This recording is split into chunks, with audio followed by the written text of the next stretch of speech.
Ce qu'il dit pas, c'est que j'ai signé avec un faute. Oh, un faute, ça reste. Du coup, il leur dit bonjour, ils sont là, ils sont beaux. Bonjour Mélinazia. Bien. Dans ce cas-là, tu peux t'asseoir, on peut se poser, on va avoir ces micros, on va répondre à toutes les questions et parler, parce que ce sera quand même vraiment une conférence sérieuse, enfin sérieuse, après qu'on ait accueilli dans un tonnerre d'applaudissements. Taka! Il est là, il est bonnet, il est magnifique, il est jeune, il est sexy, il va sauter la barrière, voilà, très bien. Ouais, saute de Camry. Oh, oh, tu sais, t'as le score de Antonio, c'est 700 points.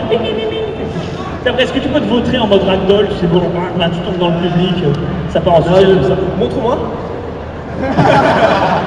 Impossible, j'ai déjà fait. Avec 7 pour ceux qui se souviennent. Bref. Bref. Dans la gloire la plus absolue. Pour nous parler de ce métier absolument naissant ou pas, on va encore en discuter, on va amener un tout petit peu d'intellectualité, parce que j'utilise des mots qui n'existent pas dans le discours. J'appelle Bill Silverlight. Voilà. Là c'est bon, là ça respecte, là ça fait plaisir. Attends, mais ne me demande pas de signer des trucs tout de suite. Ne me demande pas de prendre des photos et de signer des trucs. Je suis sur scène là, je produis, c'est pas possible. Tu sais, c'est comme quand vous entrez dans un magasin avec une mère qui est boulangère et le gamin de 8 ans qui est là. Attends, j'ai un client là, je parle là, je discute. C'est pas possible, va jouer en arrière. Ouais. Sois adorable. Pour remonter enfin la discussion sur le sujet, je vous invite à appeler un daron du jeu vidéo, un homme, un vrai, un sublime, du DX.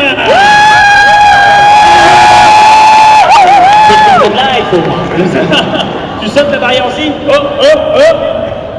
Oh, bon, oui aussi. Oui, non, c'est une méthode, Ça fonctionne, ça, aussi. Très, très, très, très bien. Bonjour à tous. Juste un truc, j'ai plus de voix déjà, donc je sais pas si je vais servir à grand chose. Mais bon, je suis là. Tous les avis sont bons à prendre, même les mauvais comme les tiens. Je déconne.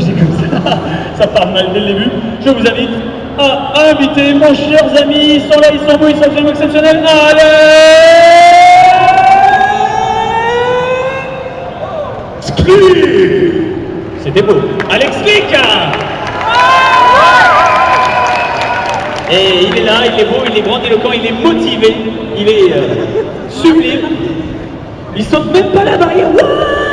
Il respecte cet homme et il résume la situation.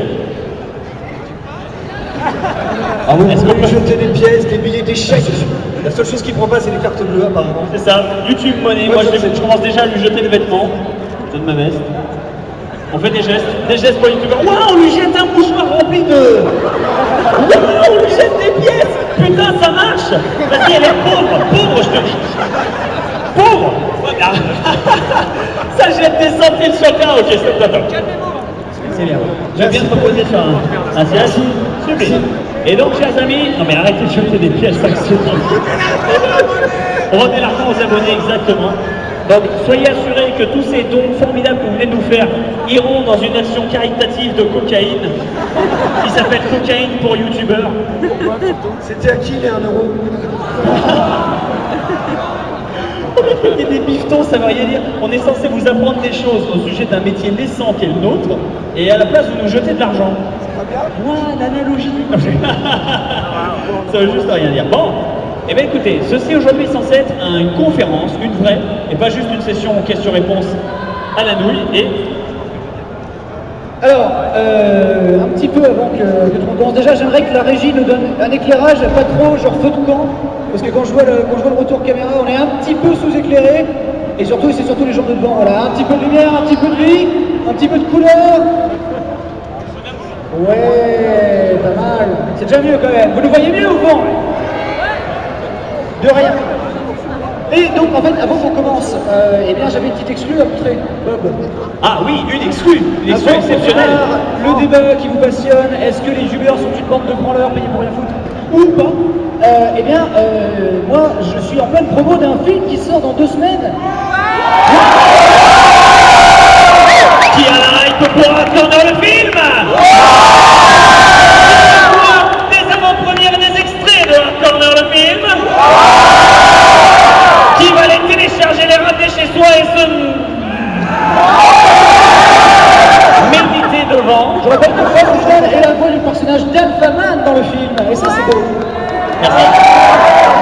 Il y en a qui ont des t-shirts Alphaman dans la salle? Il me semble, hein. Il y en On a a vu quelques-uns, merci les gars. Et après le film, de toute façon, ils seront très fans d'Alphaman. Par contre, du coup, mon poteau en régie a un petit clip à vous montrer. Si vous êtes fan de Ken le Survivant, vous devrez aimer. On va regarder ça. Tout de suite, vous regardez l'écran. On reste réunis, on met l'écran, c'est parti. Casual, encore à la chute des jeux vidéo tels que nous les connaissons. Les coups spéciaux, nouveaux secrets seront alors plus précieux que l'or.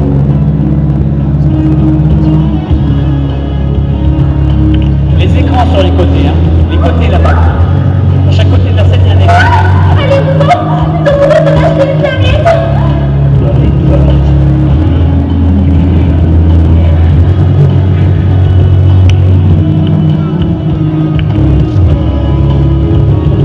Où est-ce que tu te crois, étranger? Cette jeune demoiselle est en train d'accepter une invitation Candy Crush. Tu crois que tu peux tout faire ici?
Je suis ici. Ainsi, le justicier depuis là-haut, allant partout là où le jeu vidéo serait traité comme un produit bobo, pétant et répugnant. Il savait que sa quête serait longue et dure comme un énorme chemin de croix, et la prophétie dit qu'un jour, il faudra un havre d'épée où on trouvera les meilleurs jeux de toutes les époques au meilleur prix. Et pour cela, il avait besoin de peau, car seul Benzaï pourra nous sauver du jeu vidéo Ghost.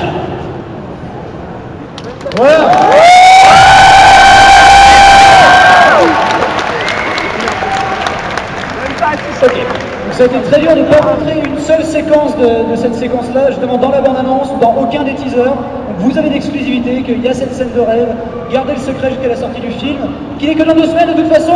Merci à tous, en tout cas, de l'avoir regardé avec moi. Merci. Voilà, c'est la fin de cette conférence, parlez-vous quand j'ai ça commence ici. Alors on va faire un tout petit changement. Je suis désolé les régistes, ou régisseurs, Régis, je suis désolé.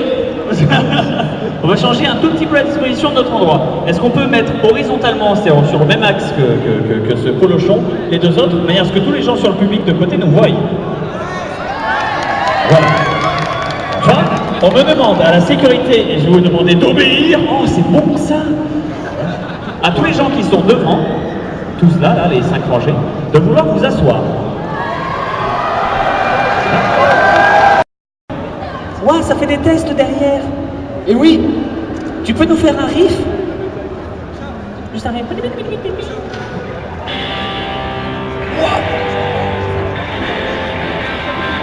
2, 3, 4,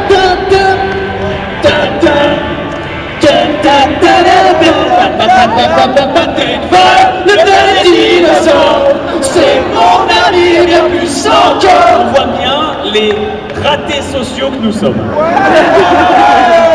C'est pas grave, c'est pour ça qu'on nous aime. Bien joué mec, bien joué. Pour nos costumes ridicules. Oui, c'est à toi que je pense, oui. Oui, c'était les lunettes que je regarde. C'est le mec qui dit ça avec la veste. Et donc on va partir donc sur cette conférence. Alors, le sujet de cette conférence, est-ce que vous le connaissez? Youtubeur, un vrai métier? Point d'interrogation. Donc est-ce qu'un youtubeur c'est un vrai métier? Donc on va peut-être s'exprimer ne serait-ce que sur le concept et notre avis sur la question dès le début sur le sujet à tour de rôle, en commençant par... écoute, tiens, et Pierre, tiens, tu commences. Hop. Youtubeur, un vrai métier? Oui, non. Tu me mets dans la merde là. Non, comme je dirais, tout dépend du point de vue. Voilà.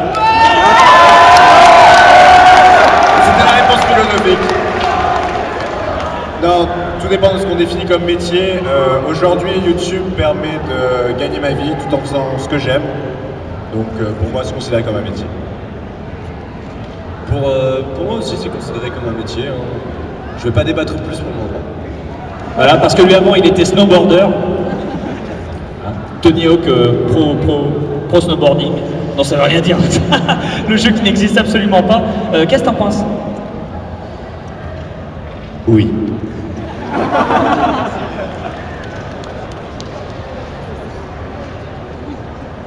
Bah pour moi, oui, clairement. Ça, c'est tout. Tout le monde va juste dire oui en fait. Ah oui. Après on débattra. Et après on s'en va. Non, c'est sérieux? D'accord. Parce que pour l'instant, on dit tous oui pour marquer. Enfin, Benza, je sais pas si tu dis oui, tu dis oui. Moi je dirais que c'est un métier, mais pas un métier à pénibilité aggravée comme transporter des brouettes ou faire de la manutention. Ce qui est clair, mais alors attention, je rappelle qu'on vit dans... Enfin là on est en Belgique, mais un député par exemple, un député français a un parachute doré toute sa vie, même s'il a fait 15 jours de truc. Donc du coup, est-ce que c'est un vrai métier d'être rentier de la République? Techniquement, légalement, oui. Et pourtant, un youtubeur lui fait encore du travail pour gagner sa croûte, jusqu'à preuve du contraire, il n'y en a aucun qui ne fait rien pour gagner quelque chose et qui ne paye pas d'impôts passé un certain seuil. Donc du coup, ce qui est clair, c'est que sur le plan légal, de toute façon, le débat n'a pas lieu. On est professionnalisé.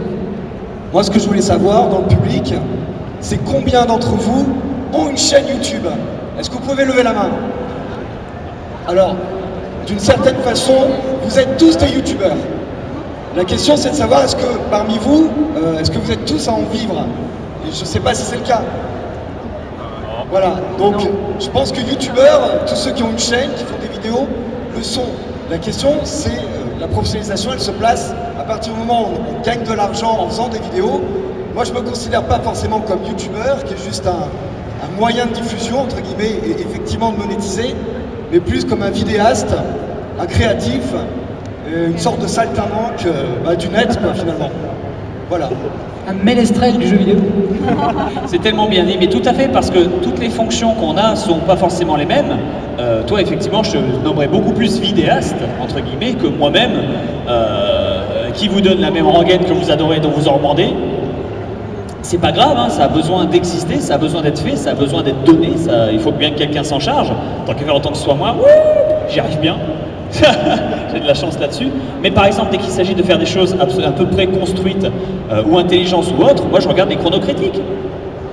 L'exemple de Benzaï.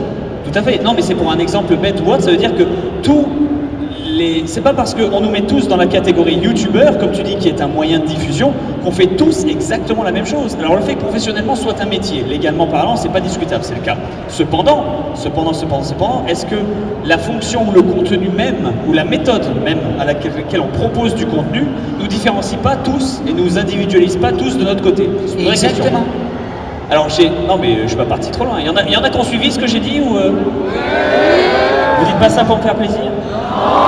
Ça a fait plaisir. Tu vois, je sais pas trop de la merde. Hein, pour ça. Alors j'ai une vraie question que Gus soulignait tout à l'heure. Oh non, je sais plus, toi qui l'as souligné. Toi qui l'as souligné. On va savoir qui pense. Si on peut avoir de la lumière sur le public un tout petit peu, je te remercie. Désolé. Qui pense que youtubeur, ça n'est pas un vrai métier? Ayez pas honte, osez. Qui pense que Bob Lennon est un branleur? Exact. Ah voilà. Là ça part. Là ça parle mal surtout. Ça part mal. Et qui pense sincèrement que pour en arriver là, il n'a pas fallu des efforts, des heures, un temps fou, un brainstorming de malade et entre guillemets une qualité inhérente à la fonction qu'on exerce, qui pense sincèrement qu'aucun d'entre nous est arrivé là par chance? Il y en a une. Non, ça fait plaisir. Moi j'ai couché hein, pour... Oui. Formule ta question autrement. Parce qu'ils pensent qu'on est des branleurs, du coup ça les force à nous trash talk. De toute façon, il y a 2-3 trolls qui lèvent la main. Mais qui pensent sincèrement que youtubeur, ça n'est pas un vrai travail. Honnêtement, dans l'idée, osez lever la main et exprimer le pourquoi du comment de la logique. Là, il y a un mec courageux. Là. Où ça? Là, très bien. Eh bien écoute, je t'écoute, explique-nous pourquoi youtubeur c'est un vrai travail et je vous invite, chers amis, à ne absolument pas réfuter sa réflexion sous prétexte que c'est nous, vous nous aimez bien, du coup lui c'est un connard, tout ça. Non, écoutons ce qu'il a à dire, parce que, qui sait, il a sans doute raison ou pas, on va voir. Tout d'abord, ne me tabassez pas s'il vous plaît.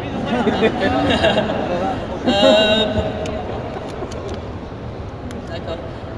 Pour moi, le métier de youtubeur n'est pas un métier en soi, c'est juste pour montrer des vidéos pour divertir la foule. Et pour ceux qui ne sont pas d'accord, eh ben allez vous faire enculer par un lama. Ok. Je rappelle que cette personne habite au 14 rue de la Fayette à Bruxelles. T'es cassé. C'est vrai, bah écoute, c'est une question soulignée, qui veut répondre? Toi tu veux répondre. Eh ben Alex va répondre, je vous en prie, et pas de troll, pas trop. Alors je ne trollerai pas aujourd'hui, ou un petit peu. On est tous d'accord pour dire que sur TF1, par exemple, on peut payer un Jean-Luc Reichmann entre 80 et 100 000 euros par mois. C'est à peu près ça. On peut payer un présentateur TV entre 80 et 100 000 euros par mois, et ça pose problème. Je crois qu'au-delà, le problème, c'est la question de l'argent. C'est pas la question du métier.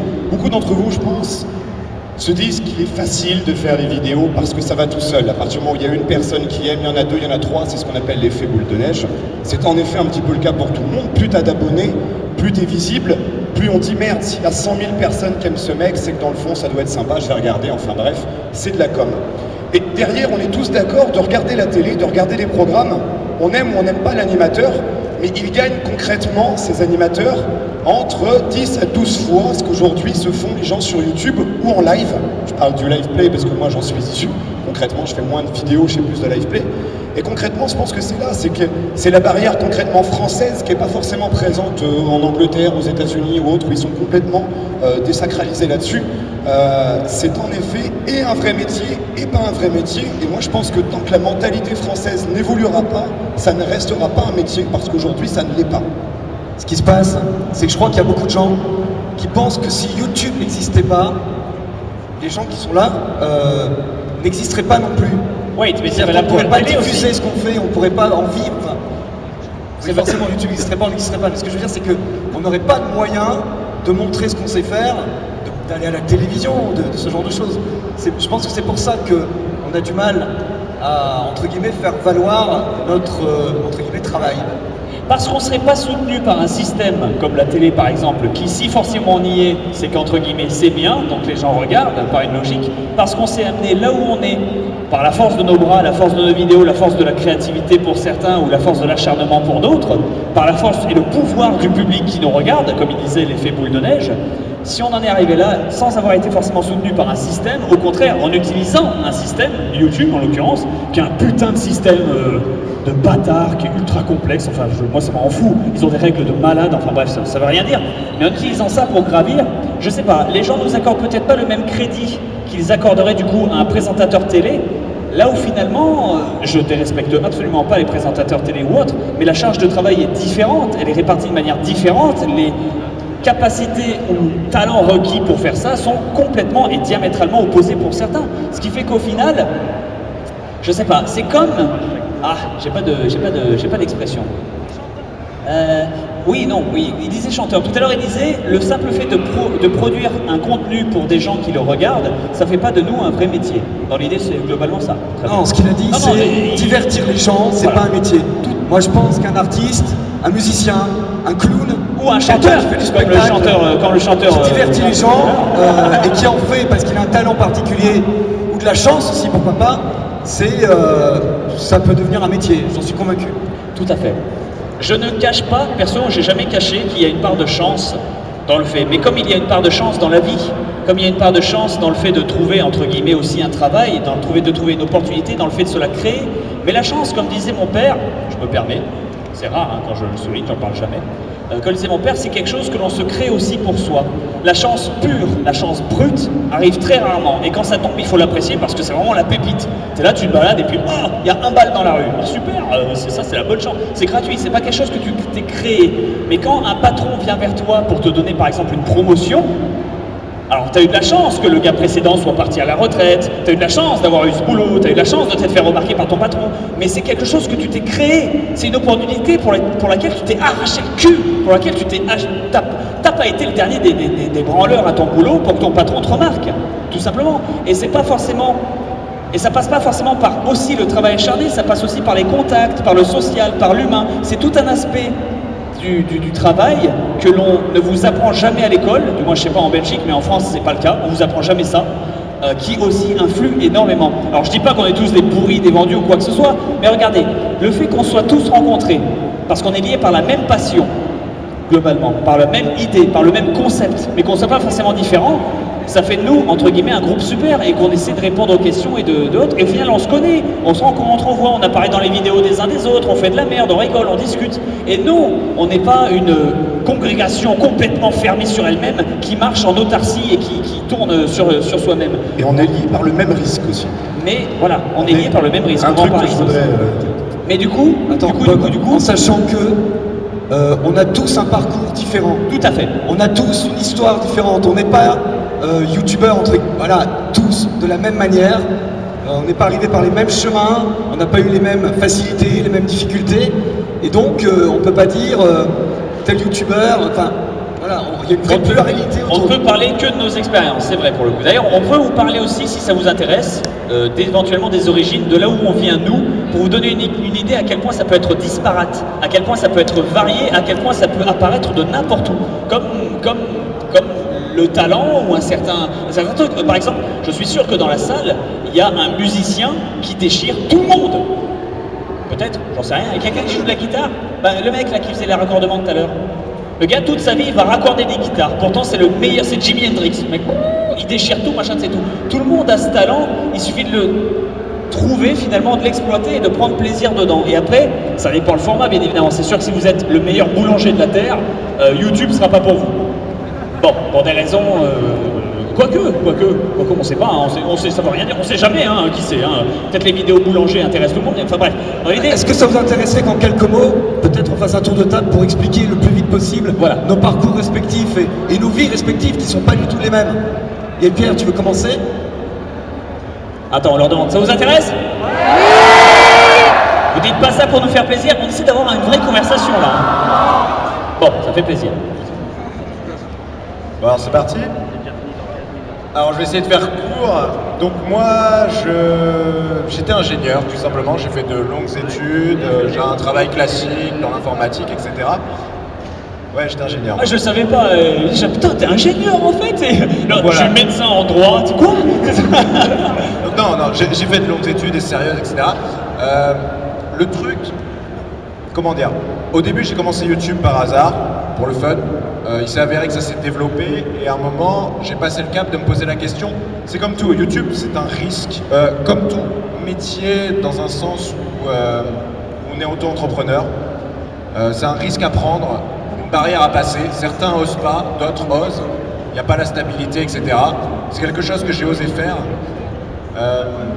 Maintenant je dirais que je regrette absolument pas. Tout dépend des personnalités. Je sais que pour moi, je travaille beaucoup mieux tout seul. Je travaille beaucoup mieux en me gérant moi-même que quand quelqu'un me gère. Donc à partir de là, le métier de youtubeur me correspond parfaitement puisque c'est moi qui gère tout. Mais ça, c'est le problème de caractère. Après, voilà.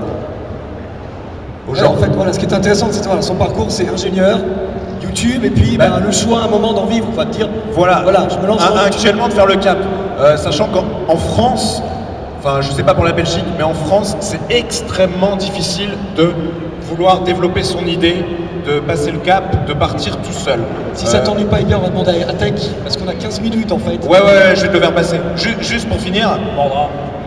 Enfin, non, je vais passer à la tech. Mais aujourd'hui, je regarde absolument pas. Et puis voilà, même si je viens d'un milieu où il y avait la sécurité, vivre de quelque chose qu'on aime par passion, pas forcément par passion, mais qu'on aime faire, c'est bien plus intéressant que de rester dans la normalité de quelque chose. Normalité, ingénieur quand même, Ouais, mais dans le domaine de l'informatique, c'est chiant. Oui, bon, point taken. Alors moi, tout simplement, j'étais lycéen. Un peu comme peut-être des gens ici, je pense. Il y a des lycéens, ils ont des lycéens en Belgique, on dit lycée ou ils ont un autre mot? Collège. Bon, il y en a des comme ça.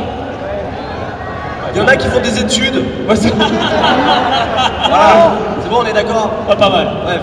Donc du coup, voilà, je faisais mes études et j'arrivais pas à me trouver. Et puis bon, on est tous arrivés sur YouTube par hasard, hein, donc ça sert à rien de l'expliquer. Et ça a pris une ampleur tout le monde s'y attendait pas. Mais voilà, je me cherchais et puis c'est arrivé. Et j'ai décidé d'arrêter mes études et de m'investir à fond dans ce projet-là. Bien sûr, pas quand j'avais 200 abonnés, hein, je vous rassure. Mais voilà, je suis parti de chez moi, je suis allé à Paris rejoindre avec Pierre et Bill. Et maintenant, c'est mon petit projet à moi. Mais c'est vrai que les gens l'ont vu bizarrement au début. Mais ma famille m'a soutenu, alors j'étais content. Voilà. Et ça marche très bien. Et je suis très content de mes décisions, tout simplement. Pour la mienne d'origine, j'en avais parlé assez souvent.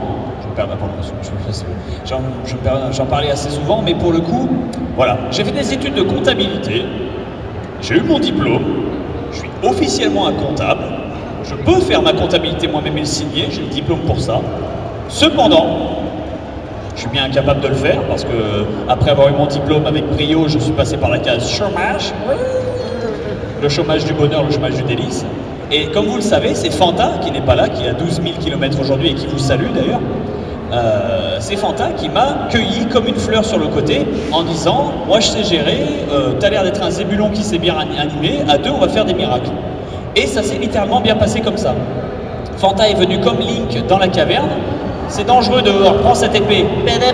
Sauf l'épée c'était moi, genre en mode Bob Lennon. Et il a fait, on y va. Et du coup on est parti là-dessus. Et ça a donné quelque chose d'absolument merveilleux qui m'a mené moi à quitter mon travail, le travail que j'avais trouvé, qui était de vendre des systèmes de chauffage. Pour dire à quel point c'était chiant, à quel point c'était chaud. J'en ferai plus. Et du coup, il y a vraiment eu une période de ma vie où je me suis demandé, où j'ai pris peur et je me suis demandé, mon Dieu, qu'est-ce que je vais devenir, qu'est-ce que je vais faire avec ça, est-ce que je peux en vivre? Et surtout, une question psychologique qui est vraiment bizarre et dont je souhaite parler, est-ce que j'ai le droit d'en vivre? Alors ça c'est psychologique et c'est très con, mais quand tu as été élevé toute ta vie dans un conformisme qui t'impose à ce que à 25 ans tu sois dans un bureau avec de la moquette à faire de la paperasse en assurance parce qu'on t'a dit toute ta vie soit banquier, soit banquier, soit banquier, soit banquier, bien je suis devenu comptable, et ben de se dire que voilà toute ta vie, comme le film Lego, qui a vu le film Lego? Voilà. Toute ta vie on te dit voilà tu seras assigné à ça, tu feras ça et que ça, il faut que tu fasses ça. Le réussite dans la vie c'est ça et pas autre chose. Et que tu te retrouves à une situation qui est complètement opposée à ça, que tu te retrouves à un truc qui n'est pas sécuritaire, dans lequel tu es livré à toi-même, dans lequel c'est le bordel et ça ne se base que sur ta créativité, et ben c'est pas rassurant du tout. Il y a tout un processus psychologique pour finir par accepter que sa passion, on a le droit d'en vivre et pas d'en avoir honte. C'est tout. Je fais 5 minutes, on a 5 minutes donc je fais très à 5 très minutes, vite. on va en prendre 10 parce qu'on est dissident. J'embraye assez vite, chargé de communication pendant plusieurs années pour différents groupes, dans l'événementiel de luxe, etc. En parallèle comédien, de one-man show. Et après je me suis lancé en tant que comédien, c'est très difficile, il y a beaucoup de monde. Et j'ai eu l'occasion d'arriver sur YouTube. Voilà, résumé terminé, merci, au revoir, Cus. Alors moi j'ai eu plusieurs vies avant d'être youtubeur. Oh putain, alors lui, vas-y. Non mais je vais faire court. J'ai fait de la musique pendant 10 ans, c'était mon métier. Il était DJ? Non, pas vraiment. Vraiment, si vous voulez, voilà. Après j'ai fait de la radio, j'ai animé des émissions, j'ai fait du journalisme. Ensuite j'ai créé une radio consacrée aux jeux vidéo sur internet qui s'appelait Game Radio, puis Gaming TV. Et puis j'ai fait un peu de la vidéo et je me suis lancé sur YouTube. Voilà, j'ai 40 ans, 41. J'ai 3 enfants et non mais c'est important. C'est important comme c'est important de voir qu'on vit pas du tout de la même façon. Et tu t'en as eu un d'ailleurs dans la route du truc. Au début quand je suis rentré à Game Radio, t'avais pas ton troisième. Voilà. Donc voilà, mon parcours est pas du tout le même. Mais j'ai toujours pris des risques dans ma vie, dans tout ce que j'ai fait. Et j'ai l'impression que je continue encore aujourd'hui. Voilà.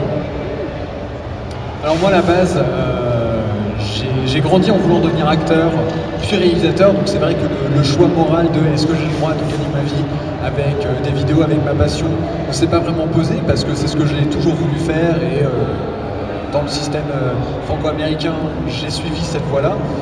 Et du coup, à la fin de ma licence, j'avais pas mal de temps dans ma dernière année, donc du coup j'ai voulu commencer à partager ma passion.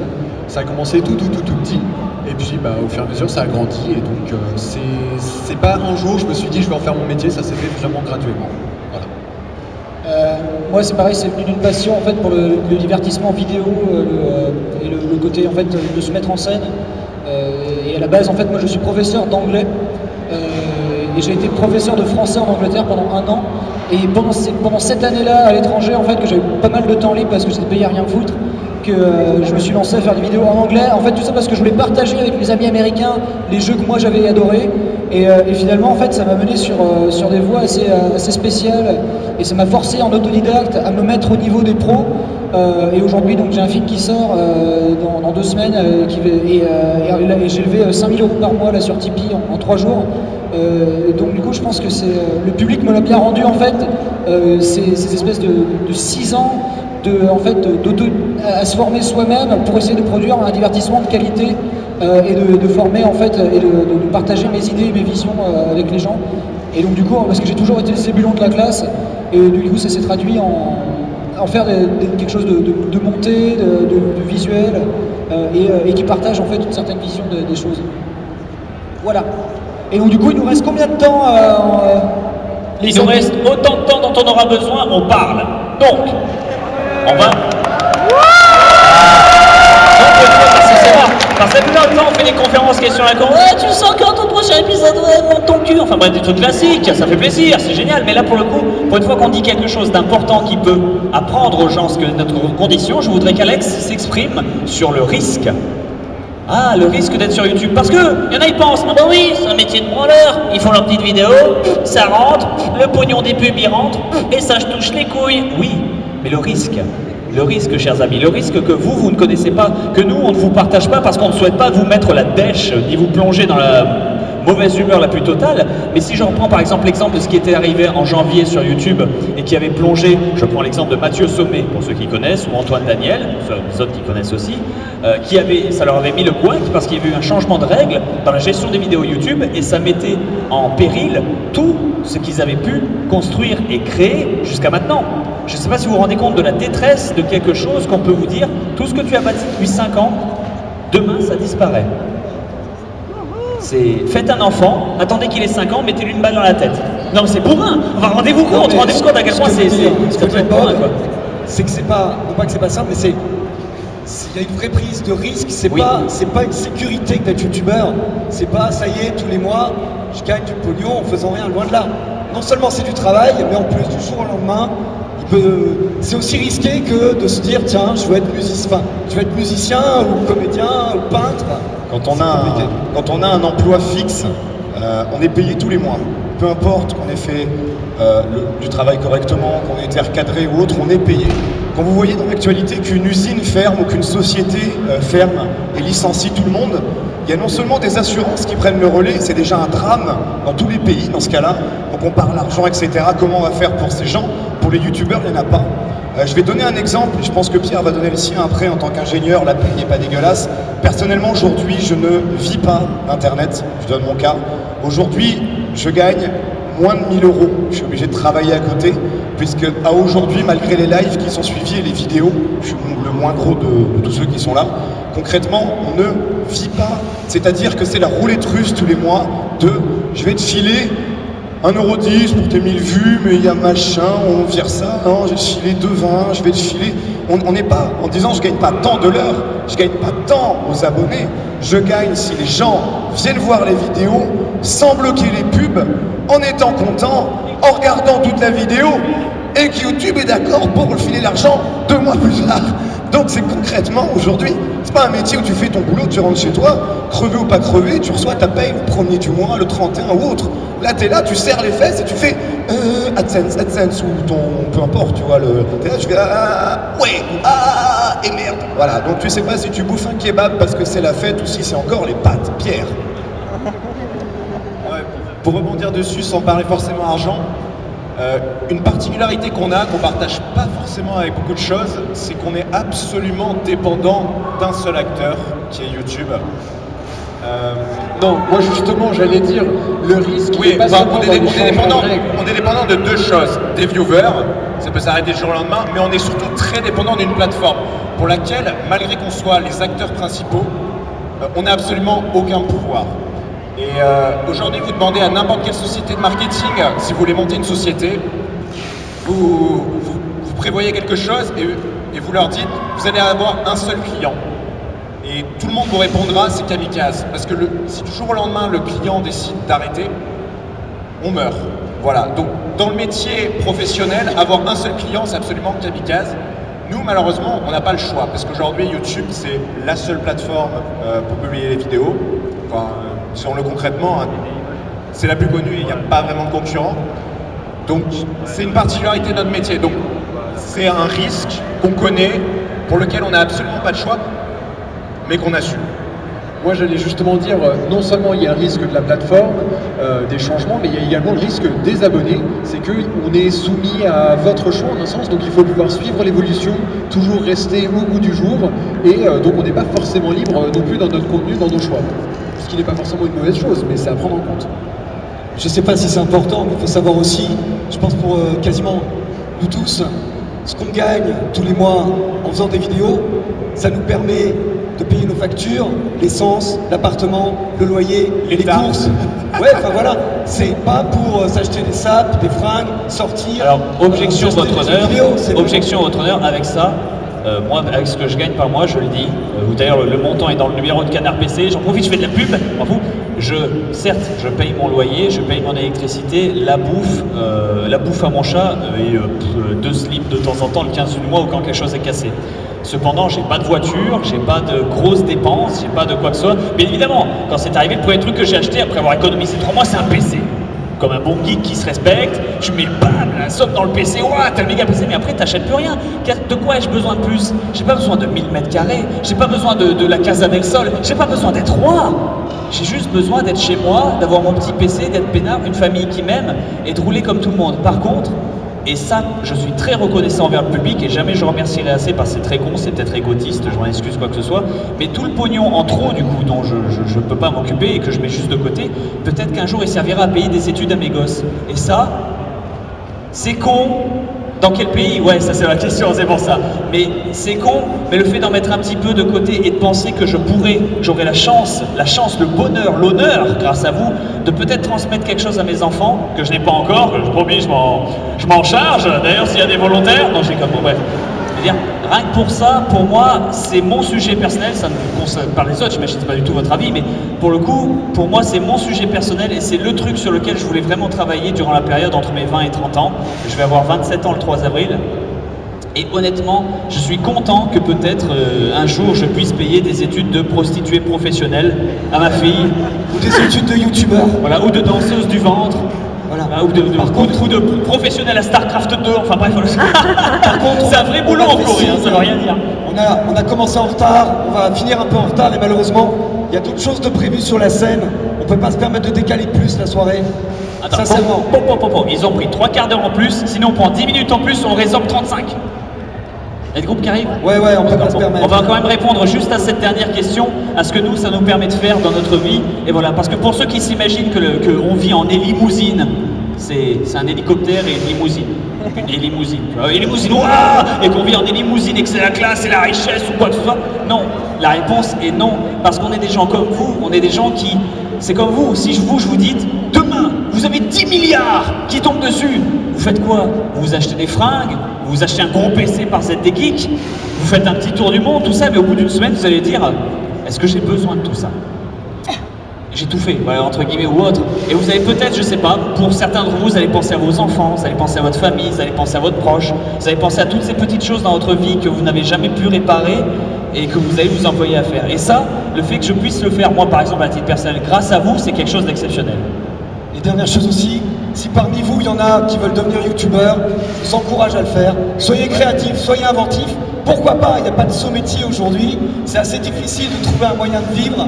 Donc même les plus jeunes d'entre vous, faites des vidéos. Allez-y. Et pour rebondir sur ce que dit Gus, excuse-moi, une chose très importante, on a tous choisi de continuer sur YouTube, mais il ne faut pas oublier que c'est un métier vraiment à risque. Et à mon avis, aujourd'hui, c'est extrêmement important d'avoir des portes de sortie. Je sais que pour pas mal d'entre nous, c'est le cas, mais d'assurer une certaine porte de sortie, puisque c'est un métier qui est vraiment à risque, qu'on a choisi. Mais pour moi, c'est quelque chose d'important. Je sais que c'est pas forcément le cas pour tout le monde. Moi j'ai 0 porte de sortie, à part moi-même et ce que je sais faire. Bah ouais, je peux faire Alphaman dans le film de Benzaï. Ouh, trop bien, ouais. Méga porte de sortie. Bah écoute, au pire, j'ai fait des études en compta, mais je les ai jamais appliquées. Du coup, j'ai peut-être fait des études, ça me donne une porte de sortie, mais elle est nulle. Ça ira nulle part. Enfin bref, on va devoir arrêter, je suis désolé. Ouais, bon. Eh ben écoute, c'est pas grave. Du coup, est-ce que ça a répondu un tout petit peu à tes questions ou est-ce que ça a évoqué...